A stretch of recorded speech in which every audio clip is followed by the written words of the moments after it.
que il y a des courtiers comme moi, j'ai appris des tracks de vente où est-ce qu'on me disait à la fin, il faut que tu demandes aux clients est-ce que vous avez l'intention de rencontrer d'autres courtiers? Puis, ouais, mais là, pourquoi? Qu'est-ce qui fait en sorte qu'aujourd'hui, vous ne voulez pas signer avec moi? Puis, ça, c'est de la pression. Pourtant, c'est ça qu'on enseigne aux courtiers présentement. C'est à la fin, est-ce que vous avez l'intention de signer avec un autre courtier? Est-ce que vous avez l'intention de rencontrer d'autres courtiers? Puis, c'est de dire, ah, oui, je vais en rencontrer d'autres, parfait, mais tu sais, qu'est-ce qui fait en sorte qu'aujourd'hui, vous n'êtes pas prêt à signer? Ça fait quand même intrusif pas mal, je trouve, comme approche. Ça fonctionne, mais je trouve qu'il y a une façon vraiment plus... Moi, j'aime ça avoir du fun. Je trouve que c'est une façon pas mal plus fun, ma façon de faire, qui n'est pas nécessairement celle pour tout le monde. On a tous chacun nos personnalités, nos façons de faire. Mais ça fait la grosse différence entre mettre de la pression et pas en mettre. Le domaine du courtage est en constante évolution. Dans une ère technologique où le changement est presque assuré et inévitable, il faut plus que jamais rester à jour et s'adapter aux tendances innovatrices de notre domaine. Vous voulez apprendre des meilleurs courtiers hypothécaires et immobiliers du Québec? Vous voulez devenir un leader dans le courtage? Voici le podcast qu'il vous faut. Les courtiers du Québec avec Seroujane Kenishalingam. Quand tu connais ces codes couleurs, comme tu as dit, tu es capable d'être un caméléon, puis Exact. essayer de peut-être cliquer avec la personne. Peut-être jamais être la personne, même parler de... Mettons que le client devant toi, c'est un bleu, il est un ingénieur, mais parler un peu plus de chiffres. Parler un peu plus de chiffres, parler pourquoi, en tant que courtier hypothécaire, parler pourquoi on arrive à ce taux d'intérêt. Pourquoi on est capable de payer ton hypothèque en dans 10 ans. Exactement. Là, je te donne des stratégies, puis là, tu dis, oh, wow, OK, je comprends. Et tandis que si mettons que c'est avec toi, je vais te dire, hey, man, fuck, c'est fucking cool, ça se paye en 10 ans, man. Tu veux-tu être à Cuba dans 10 ans? Là, exact. Je vais te shooter ça. Toi, tu veux rien savoir de comment que ça fonctionne, la calculatrice hypothécaire, mais tu veux savoir quand même comment ça se passe, tu vois. Ouais. Alors, est-ce que j'ai raison? Absolument. Yeah! Good. C'est excellent. Justement, je prends des cours de coaching sur la psychologie de vente plus public speaking parce que moi, c'est une de mes folies, c'est-à-dire apprendre à parler devant les gens. Je le fais déjà, puis ça a été une de mes grandes peurs quand j'étais plus jeune. J'ai presque évanoui, tu vois, devant quatre. Écoute, je comprends ce feeling-là. C'est qui ton coach par curiosité, si tu peux me le dire? Raymond Brisebois. Raymond Brisebois. Je le connais pas, il y en a quand même, mais il y en a quelques-uns à Montréal, des très, très bons. Il est vraiment bon. Il est vraiment bon. Ça fait comme, c'est mon 3e semaine avec lui. Puis, ça fait combien de temps que tu fais les petites capsules vidéo? J'ai commencé ça comme septembre dernier. OK. Mais je suis allé all-in. Avant le confinement, je faisais je faisais avec des budgets un peu plus élevés. J'avais un caméraman. Le concept, c'était les entrepreneurs du Québec. C'était pas juste les courtiers. J'ai amené un peu tout le monde. Et là, je me suis dit, avec le confinement, qui je connais le plus? C'est les courtiers. C'est dans le monde dans l'immobilier. Puis qu'est-ce que je fais? C'est dans l'immobilier. Donc, je me suis dit, je vais changer le concept. C'est les courtiers du Québec. Et je vais faire ça à travers Zoom. Ça va être facile. Puis j'en ai comme, tu sais, j'ai comme quinzaine d'enregistrements que j'ai fait durant le confinement. Alors, c'est un peu ça. Pourquoi tu poses la question? En fait, je me demandais juste si, parce que des fois, c'est des façons de faire pour les coachs. Tu sais, on dit tout le temps, si tu veux passer au travers d'une part, mais c'est de te lancer dedans tout simplement. Donc, tu sais, si toi, exemple, tu avais de la misère avec le public speaking, ben qu'est-ce qui est le fun avec au moins le faire sur une caméra, c'est que tu n'as pas nécessairement personne devant toi. Tu le sais à l'intérieur de toi, tu as un petit stress que tu sais que tu vas le mettre en ligne, qu'il y a beaucoup de gens qui vont le voir, mais tu n'as pas la réaction instantanée des gens devant toi. Donc, je m'étais dit, c'est peut-être son coach qui lui a dit, ben pour commencer à te pratiquer, pour enlever cette peur-là de toi de faire du public speaking, ben commence à faire des capsules vidéo. Fait que déjà, tu vas te mettre à l'aise avec une caméra parce qu'une fois que tu sais parler à une caméra, ben, tu te rends compte qu'en personne, dans une salle même de 100 000 personnes, c'est la même chose. Si tu regardes la caméra qui est en haut, qu'il y ait 100 000 personnes ou pas, tu parles à une caméra. C'est très difficile aussi de parler à une caméra. Moi, quand je commençais mes vidéos au début, mes petites capsules, je ne regardais jamais la caméra, justement. Fait que tu as l'impression que tu parles à personne. T'sais. Effectivement. Mais moi, c'est pas ça la raison, tu vois. Moi, c'est Gary Vee qui m'a donné envie de faire des vidéos. Ouais. Moi, j'avais pas le choix d'être devant du monde. On m'a comme forcé à être là parce que je suis dans une équipe et je devais faire des présentations. Puis moi, je suis un gars qui aime ça sortir de mon zone de confort. J'ai dit, you know what, tu sais, c'est du monde que je connais, je vais le faire. Puis avec le temps, il y a plus de monde qui assisté à mes présentations. Parce que moi, je suis un courtier hypothécaire dans les solutions alternatives. Donc, ma business vient des courtiers hypothécaires. Donc, j'explique aux autres courtiers qui connaissent bien le financement pourquoi travailler avec moi, ça peut être une bonne chose. Alors Ouais. là, chez Multiprêt, je suis assez connu, tout le monde me connaît, donc je fais beaucoup de présentations.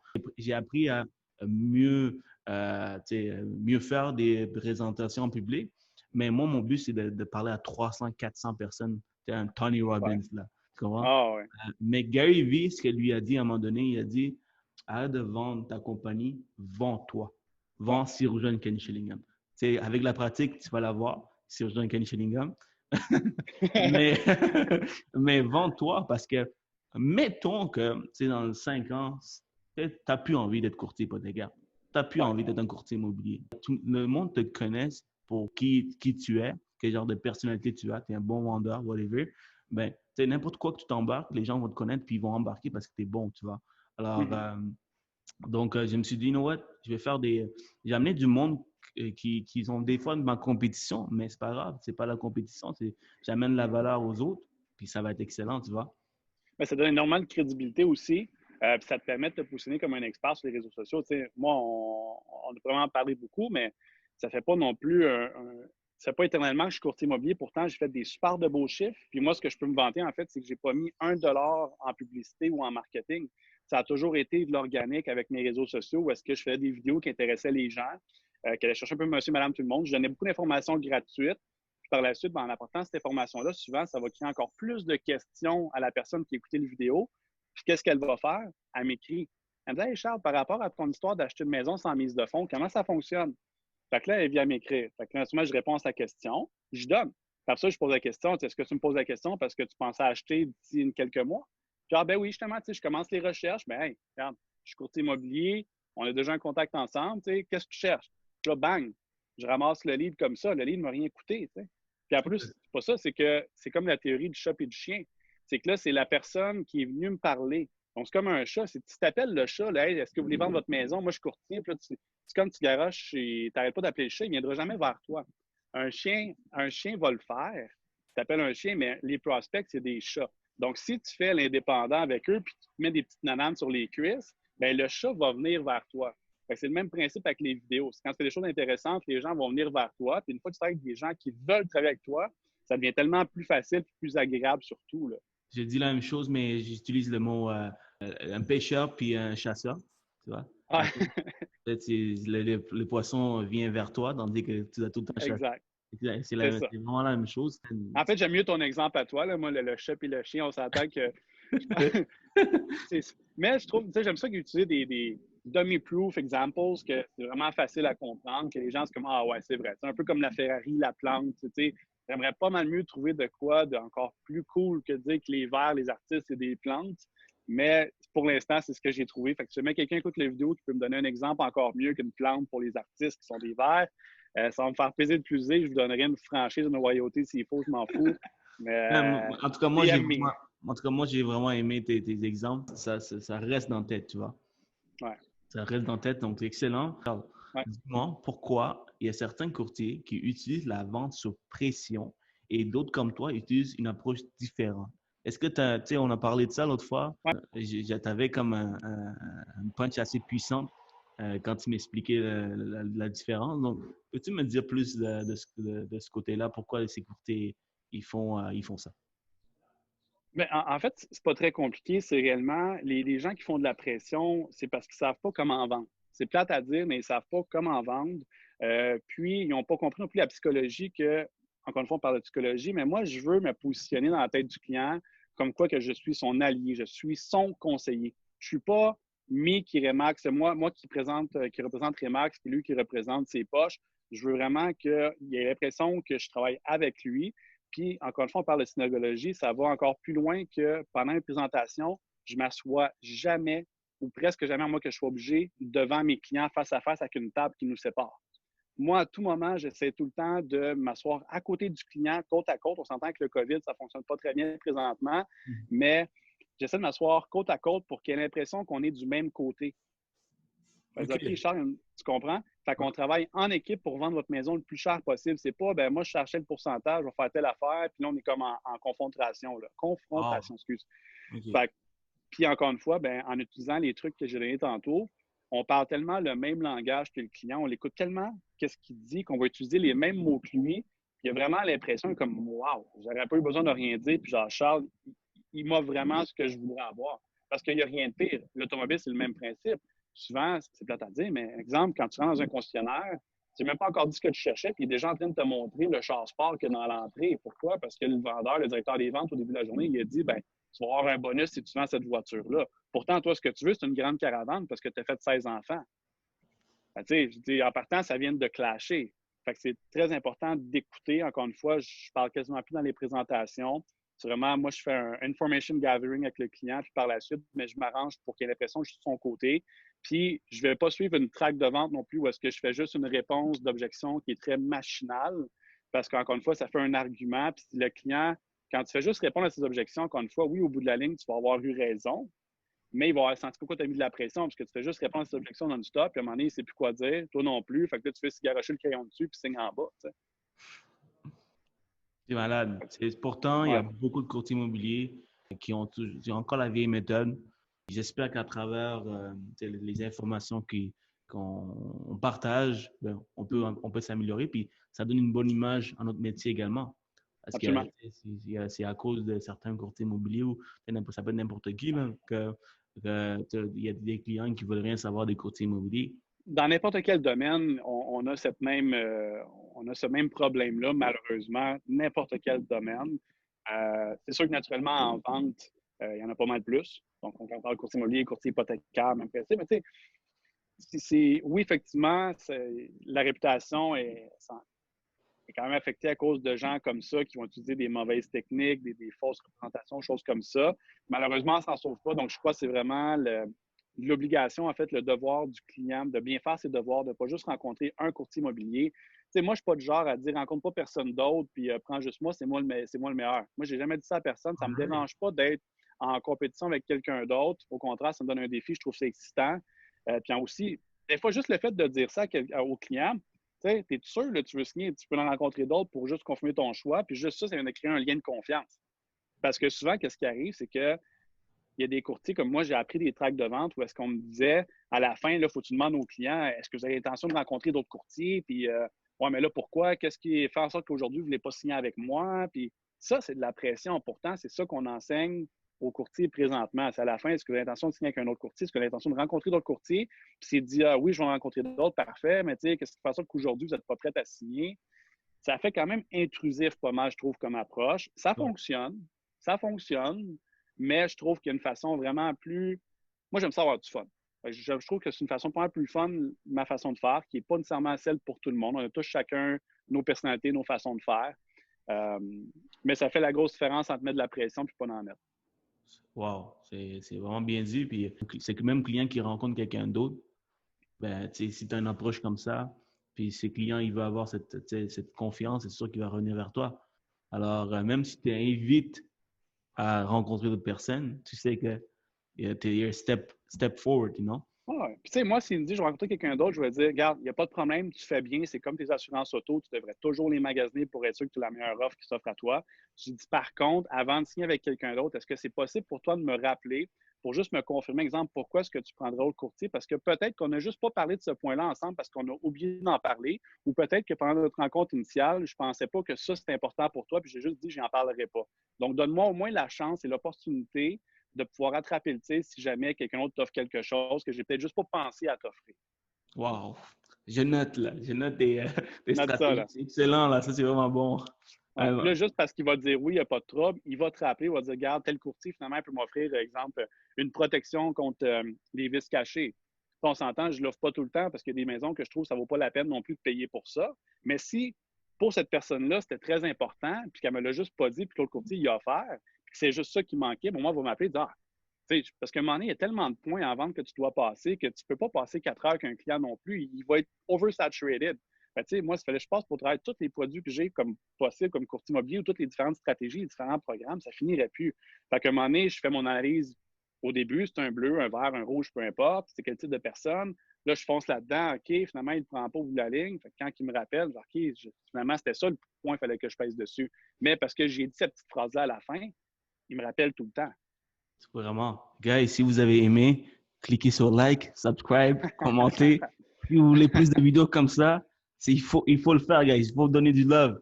All right. Ouais. Charles, vraiment, là, vraiment, j'ai hâte de partager ça avec tout le monde. C'est des choses qu'on, tu sais, on peut garder ça pour nous, mais tu sais, on décide de le faire parce que plus on, tu sais, si on aide d'autres personnes, ça va, notre Ouais. business va grandir, le métier va être plus beau, on va avoir plus de fun. Toi, en réalité, tu collabores avec d'autres courtiers. Des fois, là, Mm. c'est ça le problème que je perçois, c'est que quand tu dois, moi, je suis dans les hypothèques, quand je sais qu'un client vient avec son courtier et il y a une offre d'achat sur la table, je fais des suivis avec le courtier immobilier pour lui expliquer un peu le suivi. Puis le courtier immobilier, tu sais, on n'a pas, ça ne clique pas. Ouais. Il me donne la pression. Des fois, tu sais, j'invente des bullshit pour que ça passe plus vite, mais j'ai aucun contrôle dans le dossier. J'essaie de faire le mieux que je peux. Tu sais, des fois, il y en a qui n'ont pas le même mindset. C'est dégueulasse de travailler avec eux, puis c'est ça que j'aimerais changer. Ouais. Merci Charles. Tu sais, tu es nouveau courtier, ça fait combien de temps tu m'as dit? Ça va faire en fait 2 ans officiellement que j'ai ma licence, peut-être un petit peu plus, mais je te dirais qu'officiellement, ça fait 1 an que vraiment je peux dire que je pratique plus à temps plein, là. Charles, dis-moi, aussitôt que tu es rentré dans le courtage, quelle est la première chose que tu as fait pour développer ta business? Parce que comme tu es nouveau, Ouais. j'aimerais ça que tu relates un peu avec les nouveaux qui nous écoutent aujourd'hui. J'invite du monde qui ont 10, 15, 20 ans d'expérience, ils n'ont pas la même réponse ou le nouveau courtier ne peut pas relate parce qu'il est trop loin. Tu sais, c'est comme le Ouais. courtier me dit, Il ne sait j'appelle mes plus. bases de données et puis j'essaie de voir ils ont besoin d'acheter aujourd'hui. Mais un Ouais. nouveau courtier n'a pas la chance de le faire, tu vois. Alors, toi, qu'est-ce Ouais. que tu fais spécifiquement? Ben, en fait, moi, je dis tout le temps aussi, peut-être encore une fois, en 1 an, je l'ai fait dernièrement la semaine passée, mais je n'ai jamais pris le téléphone pour faire de la prospection des cold calls. Jamais fait de prospection. Ça a toujours été, encore une fois, du marketing. Puis je crois vraiment que l'avenir s'en va vers là. Maintenant, quand tu te fais appeler à la maison, puis là, je dirais pas ton nom de famille, mettons, il disait oui, bonjour, est-ce que je parle avec M. Seroujane? Puis là, t'es comme, oh shit. Il a même pas dit encore c'était qui, puis pourquoi qu'il t'appelle, puis déjà, t'es sa défensive. Genre, qu'est-ce qu'il veut, lui, pourquoi qu'il m'appelle? Puis là, tu sais que tu vas te faire vendre encore une maudite patente. Fait non, mais c'est vrai, tu sais, je veux dire, Ouais, ouais. moi, tu sais, encore une fois, c'est très psychologique, mais moi, quand j'appelle des gens, tu sais, même des fois, je ne connais pas, je demande en partant, est-ce que vous permettez que je vous tutoie? Déjà, en partant, quand tu tutoies quelqu'un, tu tutoies, ce que je demande, puis tu parles par son prénom, ça crée un lien de confiance, encore une fois, qui est inconscient. Parce que quand tu te fais tout le temps vous voyez puis appeler par ton nom de famille, ça crée trop un lien professionnel où est-ce qu'il y a une barrière qui se fait. Puis comme j'ai dit tantôt, c'est rendu rare, c'est rendu très, très rare des relations humaines. Puis, fait que c'est ça. Fait que moi, j'ai vraiment approché un côté plus humain, selon moi, que plus commercial, en fait, même si c'est une business qu'on est les courtiers immobiliers. Mais surtout, c'est ce que j'ai fait, c'est que je me suis vraiment brandé rapidement sur les réseaux sociaux. Puis ça, c'est tout le temps ça ce que je dis aux nouveaux courtiers. Ça se passe en ligne maintenant. C'est plus du porte-à-porte. Oui, vous allez poser des deals pareils, mais le temps que ça vous prend pour faire du porte-à-porte, pour peut-être rencontrer des gens, pendant ce temps-là, j'ai eu le temps de reach 10 000 personnes sur Facebook. Puis, j'ai closé des rendez-vous pendant ce temps-là, puis souvent, c'est même automatiquement. Moi, j'ai des systèmes qui envoient des messages textes automatiques, puis des courriels automatiques, puis ça se fait tout online. Les gens n'ont plus le temps de faire des rencontres juste pour faire des rencontres en personne, Entre puis faire des appels au parenthèses, téléphone. Ouais. En parenthèse, tu sais, j'ai sûrement oublié la question. Quel genre de système tu utilises que tu pourrais partager? Ben, c'est sûr, c'est des CRM, en fait. Donc, c'est Qu'est-ce que propre tu à utilises? chacun. Toi, qu'est-ce que tu utilises personnellement? Ben, moi, personnellement, j'ai le Prospect Pro. Poisson Pro. Euh, OK. ouais, Prospect Pro. Je trouve qu'il fonctionne très, très bien quand on sait l'utiliser. J'ai d'autres aussi petits CRM, en fait, qui sont des CRM montés sur mesure également. Là, donc, il n'y a pas de nom particulier à ça. Mais ça prend vraiment, on dit tout le temps, comment ils disent ça en anglais? The gold is in the follow-ups, mais Follow-up, yeah.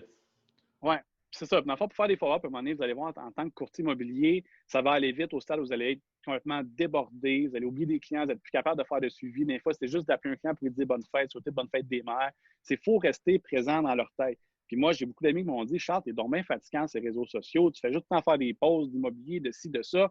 Je dis, hey, je suis vraiment désolé, mais la business de courtier, autant hypothécaire qu'immobilier, c'est qu'il y en a tellement sur le marché, puis les gens ont tellement l'impression qu'on fait toute la même affaire. Malheureusement, ce n'est pas le cas.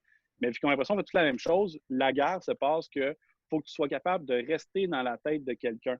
Fait que lui, quand il pense à immobilier, mais s'il voit le poste de Charles Morin à tous les jours qui parle d'immobilier, en train de faire les inspections, des ci, des ça, mais aussitôt que même s'il ne me connaît pas personnellement, quand quelqu'un dit immobilier, je veux vendre, il y a un flash dans sa tête qui se fait Charles Morin. Tu sais, le fatigant qui est en train de faire des pauses d'inspection, puis ci, puis ça, là, même s'il me trouve fatigant, c'est drôle, il m'appelle.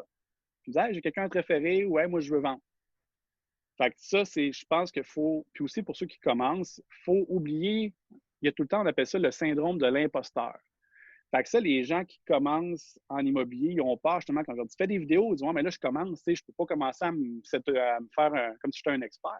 J'ai dit, t'en es un, parce que tu as fait des mois de formation, tu as passé un examen de 2 jours qui est gouvernement, en fait, c'est le gouvernement qui gère cet examen-là, puis tu as réussi à le passer. Fait que tu connais 10 000 fois plus l'immobilier que monsieur, madame, tout le monde. Tu le connais peut-être pas autant que X personne qui est un top courtier dans tel secteur et qui fait des vidéos vraiment plus poussées. Mais pour monsieur, madame, tout le monde, tu es un expert. Fait qu'il n'y a pas de syndrome de l'imposteur. Fait qu'il faut faire des vidéos, il faut mettre de la présence en ligne. Puis juste avec ça, encore une fois, il faut donner de l'information. Il y a un livre aussi, je ne me souviens plus du nom de l'auteur, mais ça s'appelle Give. Tout simplement, c'est donne, mais Give. Puis il explique justement pourquoi que lui a réussi à se monter une business de consultation de plusieurs millions de dollars en donnant de l'information gratuite parce que les gens par la suite vont l'appeler. Un peu comme tu fais avec tes vidéos, tu sais, je veux dire, réellement, on ne parle pas de taux hypothécaire ou peu importe. Tu sais, je veux dire, tu ne fais pas de call to action dans tes vidéos qu'on fait ensemble, là. Sauf que tu donnes l'information qui intéresse. Like, comment, subscribe. C'est mon seul call to action. Oh, voilà, c'est ça. Ben, tu as fait un petit peu, mais je veux dire, tu ne dis pas en passant, tu veux avoir une hypothèque, tu sais, appelez-moi. Ce que tu fais, c'est que tu brands, exemple, ton émission qui s'en va un peu partout. Puis par la suite, les gens trouvent ça intéressant, l'écoutent, puis en même temps, ils te voient tellement la face qu'encore une fois, ils pensent à courtier hypothécaire, bang, pense à toi. Tu sais. Exact. Tu as tout compris. Ouais. Fait que c'est vraiment ça. Le truc pour ceux qui commencent en immobilier, puis comment moi je l'ai commencé, c'est avec justement mes réseaux sociaux, c'est de mettre du temps là-dessus. C'est pas tout le monde qui est à l'aise avec une caméra ou de faire des posts, faire des stories, mais c'est vers là que ça s'en va. On l'est déjà. Le COVID ne fait qu'accélérer le processus de changement vers le numérique dans le courtage immobilier, là. Puis comme n'importe quoi, tu sais, je parle aussi de ma business d'importation, on ne passera pas une heure là-dessus, mais même principe, nous, on ne vendait pas en ligne avant. On vendait, mettons, exemple, à Best Buy, à Costco, Walmart, des choses comme ça, mais on ne vendait pas nous-mêmes en ligne. Puis là, à cause du COVID, on s'est dit, on n'a pas le choix de se restructurer parce que s'il y a un autre COVID qui arrive, puis même s'il n'y a pas un autre COVID qui arrive, en fait, c'est pas compliqué. Monsieur, madame, tout le monde qui n'achetait pas en ligne avant parce qu'il y avait des magasins d'ouverts ont été obligés d'acheter en ligne pendant un mois ou deux. Ils se sont rendus compte à quel point c'est facile, que c'est pratique, c'est rapide. Fait qu'ils vont continuer à le faire. Fait que là, c'est plate, mais on va voir beaucoup de business qui vont fermer, les magasins physiques qui vont fermer parce que là, monsieur, madame, tout le monde, même mon grand-père de 75 ans, a acheté des balles de golf sur Internet. C'est fou. Ma copine, juste parlant d'importation, exportation, puis à quel point il y a beaucoup de magasins qui ferment, ma copine, elle a décidé de bake des cookies, de faire des biscuits.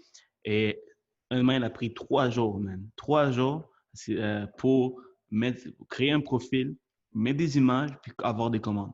Tu sais, dans le temps, je me souviens, là, c'est des 40 000, 50 000 d'investissement, ouvrir un Ça coûte shop. Donc, c'est malade comment on va dans une nouvelle ère technologique. On est déjà là-dedans. Il faut s'adapter. Sinon, tu meurs. C'est ce qui arrive. Exactement. Moi, j'ai dit, en fait, le COVID, là, c'est un peu plate, mais on ne se le cachera pas. On est quand même beaucoup de courtiers immobiliers. Puis là, j'ai même entendu, je ne sais pas si c'est vrai, là, mais j'ai entendu une statistique qui disait que pendant le COVID, il y a eu comme 10 000 inscriptions pour des gens qui veulent s'en aller courtier immobilier, courtier hypothécaire. C'est complètement faux. Il y en a beaucoup, beaucoup, beaucoup qui s'en vont là-dedans. Mais en même temps, aussi avec le COVID, on a vu beaucoup de personnes qui ont finalement pris leur retraite ou qui ont lâché parce qu'il n'y avait juste pas les fonds de soutenir. Fait que moi, je disais, c'est un mal essentiel, c'est une purge naturelle. Ouais. Ouais, c'est un peu trash, mais le COVID, ça a été une bonne chose dans le sens que ça a fait quand même une belle purge naturelle. Ouais. C'est ça. Puis j'espère qu'on va aider ces courtiers. J'espère qu'ils nous écoutent aujourd'hui. Charles, il partage beaucoup d'informations. Alors, excellent, man. Donc, si tu avais un conseil à donner aux courtiers immobiliers qui commencent, ça serait quoi? Ça serait quoi? Écoute, c'est sûr que premièrement, il ne faut pas que vous décidiez de faire l'immobilier parce que vous voyez des gens flasher des belles voitures sur les réseaux sociaux puis on doit leur faire de l'argent puis ça a l'air le fun. Il faut faire ça parce qu'on pense qu'on a les capacités de le faire. Tu sais, beaucoup de gens, ils disent que, je ne suis pas sûr que les statistiques sont exactes, mais ils disent que 3 courtiers sur 5 lâchent après 2 ans. Donc, arrête complètement. Puis après ça, je pense qu'il y en avait 1 sur 2, les 2 restants, qui fait une dépression, je pense, après 5 ou 10 ans, puis il en reste un qui réussit bien puis qui continue à faire ça d'une carrière. Fait que c'est important de ne pas faire ça juste parce que vous n'avez plus rien à faire, vous avez perdu votre job. Je pourrais faire ça à temps partiel. Le courtage immobilier ne se fait pas à temps partiel. C'est impossible de faire ça. Vous n'arriverez pas à payer vos frais. Regarde, à moins que, en tout cas. je développe. Ouais. Tu as raison, puis c'est la même chose pour moi. Dans le courtage hypothécaire, on travaille avec une vingtaine de banques différentes. On a une centaine de produits. Donc, comment tu peux faire ça à temps partiel, vendre La conseiller? prospection, vendre, les inspections, les ci, Comment tu les vas faire ça. ça? À moins que tu as un job temps plein, puis toi, tu veux vendre une maison par année, OK, good. Une maison, c'est pas assez pour payer tes frais, mais bref, façon de parler. Ça dépend avec quelle agence que tu vas. On s'entend qu'il y en a qui ne Ouais. chargent pratiquement rien. Mais tu Oh, sais, quelqu'un, exemple, c'est ça. C'est vraiment à temps partiel, ça ne se fait pas vraiment. Puis, fait que c'est ça. Il y a beaucoup de courtiers qui rentrent là-dedans pour pas les bonnes raisons en pensant qu'ils vont faire de l'argent facilement, que ça va être. Tu sais, même moi, j'ai pensé, OK, quand je vais être courtier immobilier, tous mes amis vont le voir sur Facebook, ils vont tous m'appeler automatiquement. Là, finalement, même, tu te rends compte que tel ami a pris tel courtier pour vendre. Tu es comme, what the fuck, pourquoi tu ne m'as pas appelé? Tu dis, ah, j'ai oublié, ouais, tu sais. Puis, fait que ça ne sera pas si facile que ça. Puis, tu sais, mettons, les courtiers disent, ah, ben, les gens qui veulent être courtiers ils disent, ben, ça a l'air bien trop facile, tu vends toutes tes maisons en 2-3 jours. En ce moment, le marché est très facile pour vendre. Très, très, très facile pour vendre. Fait qu'effectivement, oui, c'est facile de vendre une maison. Le problème, la difficulté, c'est que pour avoir un listing à vendre, c'est là la difficulté. Mais ça, c'est les gens, ça, vous ne le voyez pas, exemple, que des fois, il y a des courtiers qui passent 3 semaines sans aucun contrat, à faire des appels à tous les jours, pendant 10 heures de temps, à se faire envoyer cher, à se faire accrocher la ligne au nez, à dépenser des 10, 15, 20 000 qu'ils n'ont peut-être pas en marketing, en publicité, puis qu'à un moment donné, ils n'ont comme aucun listing. Puis acheter, c'est extrêmement dur aussi. Vous allez vous déplacer pendant des semaines puis des semaines à user votre voiture, à aller au resto, à payer du gaz pour peut-être éventuellement acheter quelque chose avec votre acheteur qui va probablement se décourager avant d'acheter si vous n'êtes pas capable de le conseiller comme il faut puis de bien vendre votre salade pour avoir une transaction finie, finale, vendue. Fait que ça, c'est mon truc. Non, c'est pas un truc numéro un. Mon truc numéro un, en fait, c'est d'avoir de l'argent de côté. C'est parce que les gens, ce qu'ils ne savent pas, c'est que ça coûte très, très cher être courtier immobilier. Encore une fois, oui, il y a des agences qui ne chargent pratiquement rien, mais vous allez voir le contre-coup d'avoir une agence qui ne charge pas cher. Vous allez le voir par vous-même si vous décidez d'être cheap là-dessus puis de prendre une agence qui ne charge pratiquement rien. Vous allez le ressentir, les contre-coups plus tard. Fait qu'il faut avoir de l'argent de côté parce que les frais, c'est cher. Il faut faire de la publicité, il faut se déplacer, il faut envoyer des cadeaux aux clients. Souvent, vous allez être des semaines sans avoir de commission. Fait qu'il faut avoir quand même pas mal d'argent de côté pour être capable de commencer, pour ne pas être obligé de faire comme d'autres courtiers ont fait, de retourner à travailler dans leur ancienne job ou pogner une job à titre de serveur à temps partiel pour essayer de compenser que l'immobilier ne rapporte pas. Parce qu'une fois que vous commencez à faire ça, vous commencez à délaisser le courtage immobilier, vous venez de signer votre arrêt de mort. Là, dans 2 ans, vous êtes parti, vous n'êtes plus là. Fait qu'il faut vraiment être all-in, il faut être prêt à le faire. Ça, c'est le truc numéro 1. Sinon, le truc numéro 2, c'est que les gens n'ont pas compris que courtier immobilier, tu ne fais pas juste faire des photos cute, mettre des posts Facebook, quelqu'un t'appelle, hey, je veux vendre ma maison, parfait, moi je charge 5-6 là, tu mets des photos sur Centris, puis là, tu as une visite, ouais, vous voulez faire un offre, parfait, le prix c'est 300, on offre 2,95, OK, parfait, signe, bing bang, merci, je fais 15 000. C'est pas ça. Il y a beaucoup, beaucoup, beaucoup de ventes à faire. Puis la grosse partie de la vente, où est-ce qu'elle se passe, c'est pour aller justement signer des contrats. C'est pas pour vendre la maison. Oui, il y a de la négociation qui se fait, mais en temps normal, oui, il y a énormément de négociations qui se fait, puis on a besoin d'avoir des bonnes attitudes de vente pour vendre et acheter des propriétés, mais aussi la portion où est-ce qu'il faut se vendre nous-mêmes à titre de courtier immobilier pour avoir un listing, avoir un contrat. Puis malheureusement, à l'école, ils ne vous apprendront pas comment vendre. Ils vont apprendre comment remplir un document de l'OASIC, mais ils ne t'apprendront pas comment vendre, comment répondre aux objections. Moi, je pense que c'est important que les gens aient des aptitudes en vente avant de commencer comme courtier immobilier. Que ce soit de commencer dans l'automobile, dans vendre des téléphones, peu importe le domaine, ou d'aller suivre vraiment des formations intensives en vente parce qu'ils ne vous l'apprendront pas à l'école. Puis si vous ne l'avez pas, vous allez vous rendre compte que finalement, c'est pas mal plus requin que vous pensez le marché immobilier. Ça, c'est mon truc numéro 2. Là, tu m'as dit 3, hein? Ben, regarde, j'ai dit 1, mais vas-y, shoot-moi un autre. OK, bon, excuse, moi, je suis parti. Ah ouais. Oh, vas-y. Regarde, on apprend tellement, man. C'est fou, là. Ben, le dernier, je pense, pas compliqué, c'est de ne pas avoir le syndrome de l'imposteur. Parce que j'ai plein de courtiers, je connais beaucoup de monde qui ont commencé à être courtier, puis je les vois nulle part. Ils disent, ouais, mais j'ai pas de listing, puis j'ai pas rien, je peux pas faire de post.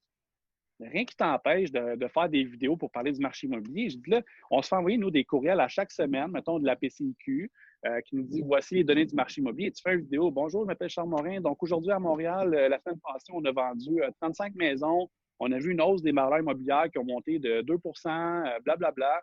Tu prends les données qui te sont données, tu fais une petite vidéo, puis juste parce que tu fais ça, tu vas te positionner comme un expert, puis les gens vont t'appeler. Ah ouais, je ne savais pas qu'il a vendu, que le marché immobilier à Montréal a pris 2. Penses-tu que si j'achète l'année prochaine, ça va encore continuer à monter? Fait que là, tu dis, ben oui, je pense ou je pense pas, peu importe. Mais en même temps, tu dis, ah, tu penses acheter à Montréal? Écoute, je suis courtier immobilier, je pourrais peut-être t'aider dans l'achat. Puis là, boum, tu as notre ramassé un livre juste avec ça. Exactement. Puis il y a beaucoup de courtiers, ça parle beaucoup pour tous les nouveaux courtiers qui pensent qu'ils ne sont pas prêts pour mettre des photos, des vidéos sur les réseaux sociaux. Ils pensent qu'ils doivent avoir un listing. Pas nécessairement. Puis ils pensent qu'ils ne sont pas un expert encore.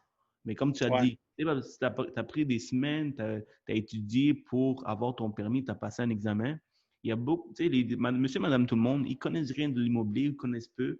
Il y en a beaucoup qui ouais, vont apprendre avec les choses de base que tu sais. Juste ouais, comment acheter avec 5% de mise de fonds, tu vas comme révéler exact. à la personne, dire, ah ouais, ça prend juste 5%. Je Il y en a suis beaucoup qui pensent que ça prend 20 là. Ouais, c'est ça, je comprends pas. Donc, c'est juste des informations de base. Ouais. Juste avec ça, tu te positionnes comme un expert. Ouais. Alors, Donc là, c'est important, par contre, juste pour être sûr, tu sais, oui, on s'entend de ne pas avoir peur du syndrome de l'imposteur, mais en même temps, de faire attention, de ne pas non plus commencer à faire des vidéos d'un sujet qu'on ne contrôle pas, qu'on ne comprend pas, pour éventuellement peut-être faire un mauvais move à quelqu'un. Fait que, on peut faire des vidéos faciles, que pour monsieur, madame, tout le monde, ça a l'air très expert, mais en même temps, pas parce que je dis ça que là, tout d'un coup, tu peux devenir un expert puis te faire investir 1 million à quelqu'un dans un bloc que tu n'as aucune idée qu'est-ce qu'il fait, puis là, tu vas le faire planter. Fait que c'est important de ne pas avoir peur du syndrome de l'imposteur, mais en même temps, de ne pas non plus aller trop haut pour notre expertise actuelle. effectivement, tu as complètement raison.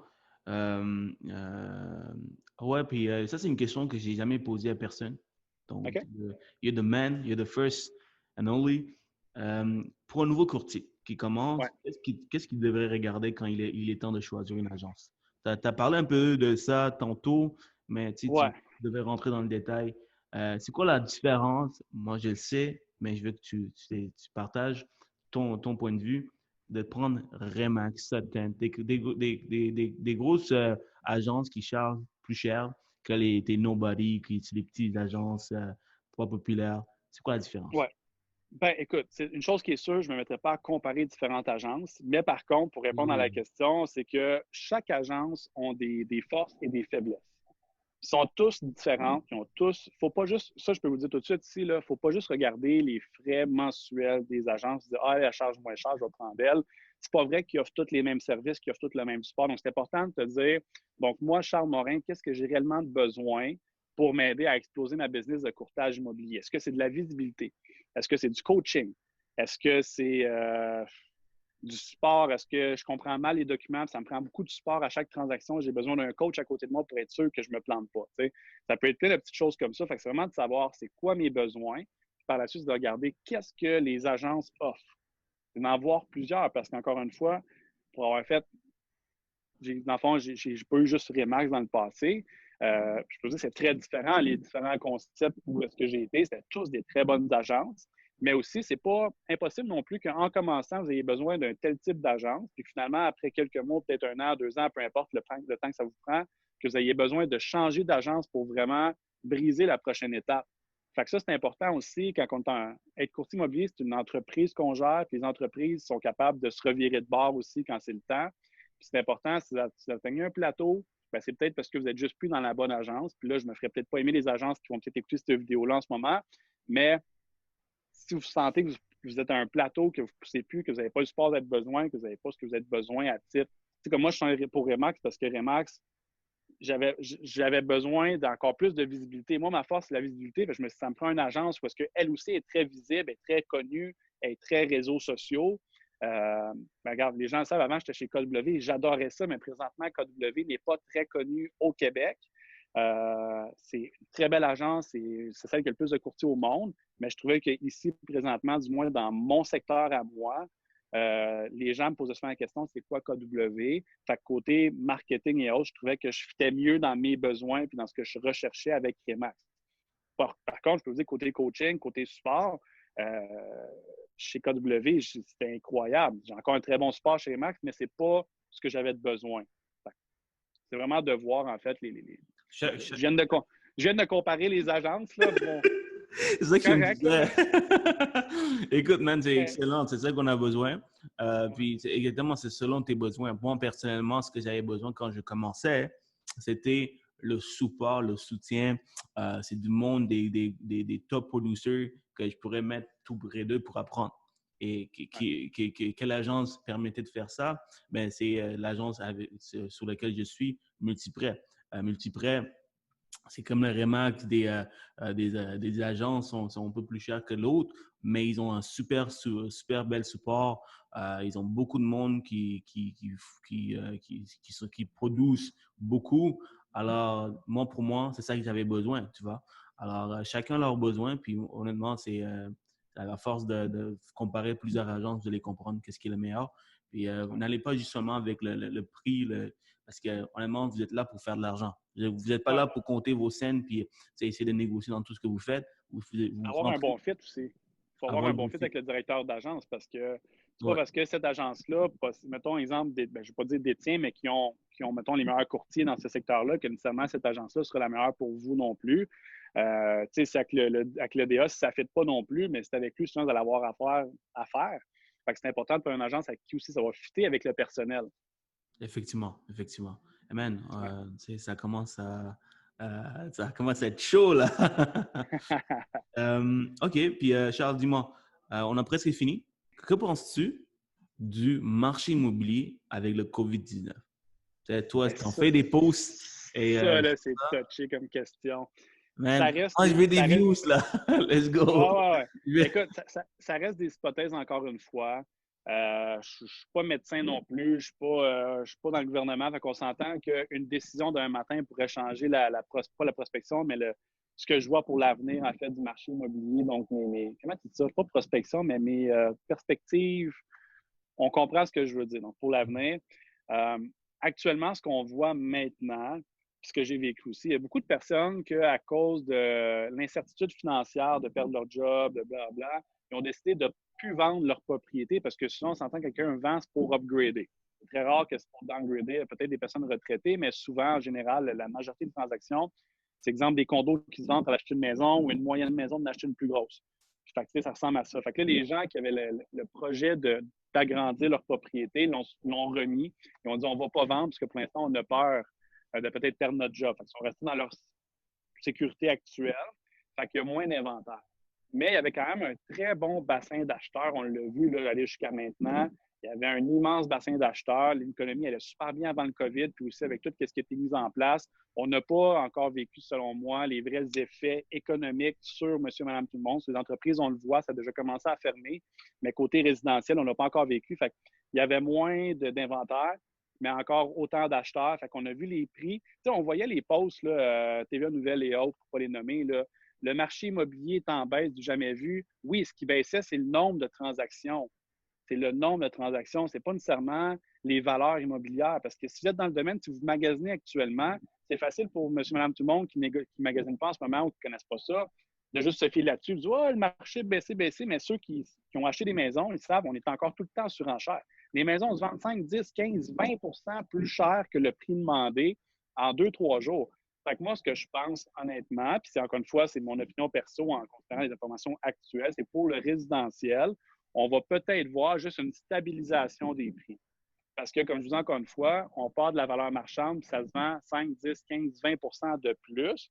Fait que même si on se fiait sur les projections, en fait, des nouvelles qu'on a vues qui disaient que ça pourrait baisser de 8 à 10 bien, on reste au pire juste à la valeur marchande actuelle et non pas en surenchère. Fait que les prix, vous voyez, qui sont listés, ça va être les prix que ça va être vendu au lieu de se vendre un 50 000 de plus que le prix. Ce que ça, vous ne voyez pas à titre de client qui ne magasinent peut-être pas actuellement, qui ne connaissent pas les prix vendus. Parce qu'un prix inscrit et un prix vendu, c'est deux choses différentes.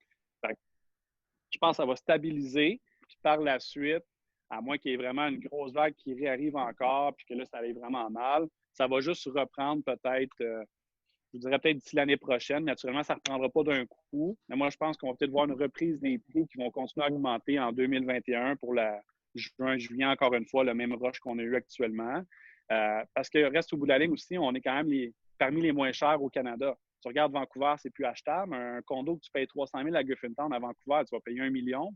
Fait, tu sais, si tu regardes pour les pays étrangers, pour les investisseurs au Québec, à Montréal, on est tellement cheap pour eux que même si nous, monsieur, madame, tout le monde, on n'a peut-être pas les moyens d'acheter avec la prise des values actuelles, ben c'est plate, mes investisseurs, ils s'en viennent, puis ils achètent sans même voir le condo. J'en ai vendu, ils m'ont juste appelé, je l'achète, c'est beau, puis ils l'ont même pas vu, tu sais. Fait qu'on est les moins chers, fait que le marché ne va pas planter, du moins pas à Montréal. On s'entend, on ne parle pas nécessairement en région, mais tout ce qui est métropole de Montréal, ça va juste stabiliser, sur moi, ça va repartir. Le commercial va manger une méchante claque, par contre, là, pour le dire en bon québécois, les autres, c'est peut-être pas le temps d'acheter des bâtisses commerciales ni des bureaux parce que ça ne va pas réouvrir tout de suite. Les WeWork de ce monde, puis les gros bureaux, est-ce qu'il y a plein de gens ensemble?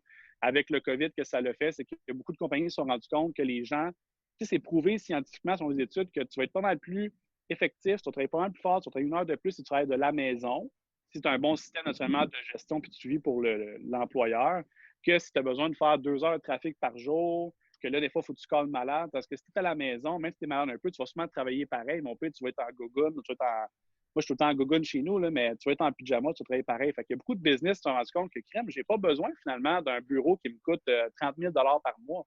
Parce que mes employés font le même rendement, sinon plus, ou même s'ils font un petit peu moins de rendement, bien, je sauve des frais fixes de malade. Fait qu'il y a beaucoup de bureaux qui vont fermer par choix. Il y en a d'autres aussi qui vont fermer pas par choix parce qu'ils n'ont juste pas vendu et qu'ils ont fait faillite. Fait que le commercial va en manger une bonne. Et sinon, je pense que peut-être le haut de gamme va avoir une petite baisse, selon moi. Peut-être. C'est le très haut de gamme, là, parce que peut-être pas le très, très haut de gamme, parce que les multimillionnaires le sont encore habituellement. Mais tu sais, mettons, exemple, le moyen, la personne qui fait un très bon salaire, qui va acheter, exemple, du 750 jusqu'à, exemple, 1,2, 1,5, bien, lui, qui fait un petit peu, qui fait de la bonne argent, mais qui n'a pas nécessairement des millions de côté, va peut-être se mettre un petit peu de logique, puis se dire, finalement, je vais peut-être attendre pour la grosse baraque, puis je vais acheter de quoi de plus logique à 500 000 le temps que ça reparte comme il faut dans 3-4 ans. T'sais. Fait que là, ils n'auront pas le choix de baisser les prix, mettons, pour le middle range là, entre le monsieur, madame, tout le monde et le multimillionnaire. Là. Exact. Man, très bon insight. Rien à rajouter, puis on a la même façon de voir les choses. Comme je dis à mes clients, regarde, le marché, c'est pas comme à Toronto. Moi, ma première maison, je l'ai achetée pendant la boule immobilière à Toronto, puis j'ai fait un bon profit à l'âge de 21, 22. Mais c'est plus comme ça. La même maison qui vendent à 400 000, c'est à 700 000, 800 000. Ah, c'est fou. Toronto aussi, c'est très. Toronto sont pas mal, sont rendus dans la vague de Vancouver. Ils sont pas encore aussi chers que Vancouver, mais ça s'en va vers là. Puis par la suite, bien, naturellement, on est les voisins de Toronto. Fait que la prochaine étape, bien, ça va être ici. Est-ce que ça va être aussi fort que Toronto puis Vancouver? Je pense pas qu'on va se rendre jusqu'à ce stade-là, puisque le gouvernement regrette un peu comment ils l'ont échappé à Vancouver. Parce que là, c'est plate, parce que les résidents canadiens sont plus capables d'acheter. C'est juste les Chinois, c'est juste les étrangers qui viennent acheter. Toronto, c'est le même principe. Fait que là, ils veulent garder l'accès à la propriété pour monsieur et madame tout le monde qui habitent ici, qui sont résidents ici. Fait qu'ils vont mettre des procédures en place. Fait que ça ne sera pas comme Vancouver ni Toronto, mais ça va quand même continuer à prendre la valeur. Exact, exact. Hey, man, j'ai 3 autres questions. C'est les questions chrono. Donc, tu n'as plus le droit de parler trop longtemps. C'est 1 minute. Mais j'adore ce que tu dis. Donc, moi, j'ai beaucoup appris. Les gens, j'adore. J'ai certains qui ont beaucoup aimé ce que tu dis, mais j'ai hâte de partager. Toi, en plus, il faut que tu attends au moins 4 à 5 semaines avant que je mette ça en ligne. Parce que Ça va être tough. Ça va être tough. Hein? En plus, vraiment, j'ai hâte de partager, mais regarde, c'est ça. J'ai d'autres personnes avant toi. Alors, dis-moi, question chrono, 3 questions en 1 minute chacun. Ta citation préférée. J'ai dit que les citations, ça dit beaucoup dans une phrase. Ouais. Quelle est ta citation que tu aimes, que tu appliques tous les jours? The sky is not the limit. Oh, what is the limit then? Il n'y en a pas. Parce qu'en fait, pour une longue histoire courte en 1 minute, c'est que quand j'ai eu mes licences de pilote d'avion, mon père me dit ça en joke. Il m'a dit, toi, en tout cas, Charles, tu pourras plus dire que the sky is the limit. Fait que là, j'ai fait, hey, c'est vrai, puis j'attends un peu, puis j'ai toujours gardé ça en tête, puis je me suis toujours dit, peu importe ce que je fais, the sky is not the limit, parce qu'on est réellement notre propre limite nous-mêmes. Fait que même cette citation-là, the sky is the limit, je trouve que c'est de la merde. Mais pourtant, pour toi, sky is not the limit parce que tu as atteint le sky. C'est le cas de le dire. C'est le cas de le dire, exact. Universe, bro. Ah ouais. Yeah, vraiment nice. Une bonne habitude qui t'a aidé à réussir dans ta vie professionnelle et dans ta vie personnelle, si tu veux. J'appelle ça le grit. G-R-I-T, the grit. Fait que the grit, que ça veut dire, en fait, pour faire une longue histoire courte, vous irez voir sur les internets de ce monde, c'est un mental toughness. Donc, c'est une qualité. Cette personne-là a beaucoup de grit. He has a lot of grit. Donc, c'est du mental toughness qui veut dire que peu importe ce que les gens me disent, s'ils veulent me décourager ou pas, ou que je me plante 14 fois, je vais quand même continuer à pousser non-stop. Puis, pour juste racheter une petite citation là-dedans, je dis tout le temps, you never fail until the time you quit. Fait que même Wow. si tu te plantes plein de fois, tu n'as pas échoué jusqu'à temps que tu as vraiment décidé d'abandonner. Si tu n'abandonnes jamais, tu n'as jamais échoué, tu as juste appris. Wow. Puis en tant Ça, le grit, mais qu'entrepreneur, c'est ça que ça veut dire. Ouais, en tant qu'entrepreneur, tout le monde devrait avoir ce grit, tu vois. Euh, absolument. Si tu Mais c'est l'as, ça que ça prend pour réussir. C'est exact. vraiment ça que ça prend pour réussir. C'est tough. Là. Des fois, ça va. En tout cas, je ne veux pas prendre plus qu'une minute. Vas-y, shoot ta prochaine question. Si tu es un lecteur, es-tu un lecteur, premièrement? Absolument. Moi, écoute, je lis, en général, je lis à peu près un livre par semaine. Un livre par semaine? OK, good. Je suis là avec les audiobooks plutôt. Ouais. Quel est le livre que tu recommanderais et pourquoi? Et si tu écoutes des podcasts, à part le mien que tu écoutes, bien sûr, y a-t-il un autre que tu... Comment, like, share. Exact. T'as tout compris, donc yes, je te laisse parler. Moi, ce qui a vraiment changé ma vie, c'est Père riche, Père pauvre de Robert Kiyosaki. All right.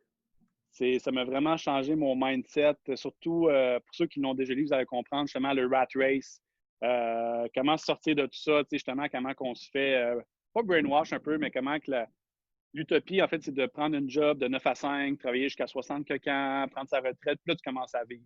Puis tu veux se payer tes comptes, tu payes tes enfants. Fait que, moi, ça m'a vraiment fait réaliser à quel point que partir à mon compte, c'était ça que ça prenait pour vraiment avoir une vie de fou parce qu'on en a juste une, puis je pense qu'il faut la vivre à plein régime.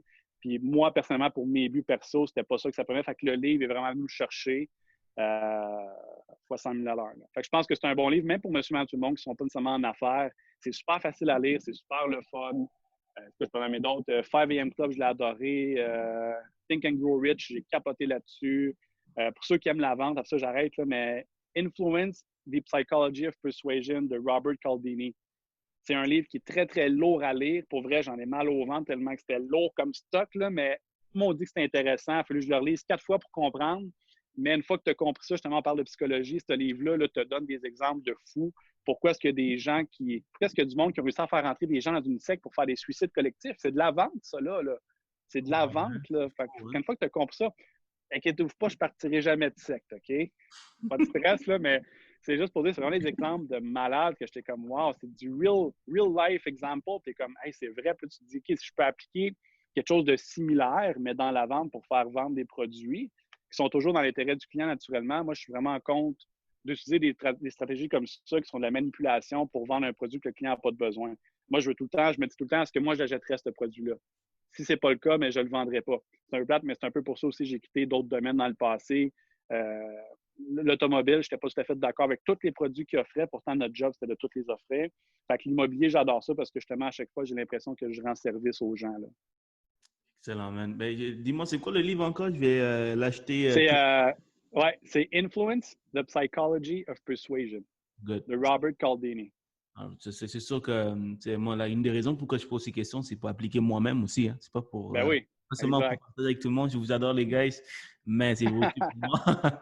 Alors, Charles, merci énormément, man. Tu as tellement Merci à donné toi. aujourd'hui. J'ai tellement appris. J'espère que les gens qui nous écoutent aussi, ils ont beaucoup appris. Guys, si vous avez aimé ça, si vous voulez plus d'entrevues comme ça avec des tops de l'industrie, comment. Comment, like, share. Yes, exactement, exactement. Et Charles, merci encore. Moi, je suis capable de repérer les talents. C'est comme un petit pouvoir que j'ai. Et toi, je sais que ça fait juste 1 an que tu es dans le domaine, mais je sais que tu vas réussir, ma man. Tu as tout ce qu'il faut. Et j'espère qu'on va collaborer ici et là. Et sur ce, merci beaucoup, Charles. Si tu as quelque chose à nous dire, si tu veux qu'on te follow sur Instagram, Facebook, c'est ton moment. Ben, comme on l'a dit tantôt, Instagram, c'était The Self Psychologist. Vous allez voir des photos de chat. J'aime bien mon chat, je les mets souvent online. Je suis bien fatigué, en même temps, j'aime beaucoup de QC, super cool. Fait que vous voyez vraiment toute ma vie au complet. Fait que si vous voulez voir de quoi de vrai, ben, vous pouvez me follow, mais honnêtement, j'ai pas vraiment rien à vous proposer. Vous avez besoin de vendre, acheter, naturellement, appelez de bons courtiers, faites vos devoirs, appelez ceux que vous voulez, appelez-moi pour comparer, ça va me faire plaisir aussi. Puis, c'est pas mal ça. Good. Puis, rapidement, comment tu trouves le podcast? Pourquoi tu es venu ici? Pour que les gens ils comprennent c'est quoi la valeur ajoutée qu'on on donne ici. Ben moi, j'ai vraiment trouvé ça cool, honnêtement. Puis comme tu as pu voir, j'aime ça partager mon expérience parce que justement, dans le passé, pourquoi je suis parti en affaires, pourquoi il y a des choses que j'ai réussi à faire, c'est en justement regardant des podcasts, excuse-moi, des gens qui ont partagé gratuitement leur information, leurs trucs. Fait que moi, ça me fait plaisir de pouvoir aider d'autres personnes aussi. Ça m'excite vraiment beaucoup. J'adore savoir que je peux aider d'autres personnes à réussir parce que au sommet, c'est très, très plate d'être seul. Donc, c'est le fun d'avoir d'autres personnes aussi qui sont là à s'encourager à avoir du fun. Donc, moi, si je peux d'autres personnes à réussir, puis qu'en plus, tu sais, je reçois quand même beaucoup de messages sur mes fois que j'adore, qui me disent hey, merci beaucoup pour tel truc, ça m'a vraiment aidé. Ça, c'est ma paye. Je charge rien pour ça, puis j'adore recevoir ce type de messages. Ça me pousse à justement aller encore plus loin. Je suis hyper content d'avoir eu la chance de partager ça avec toi et avec toute ton audience. Donc, j'apprécie vraiment l'invitation. C'est vraiment, vraiment gentil. Ça fait plaisir, my man. Merci beaucoup. Puis, yes, donc merci, Charles. Yes, merci à toi. Hey, man.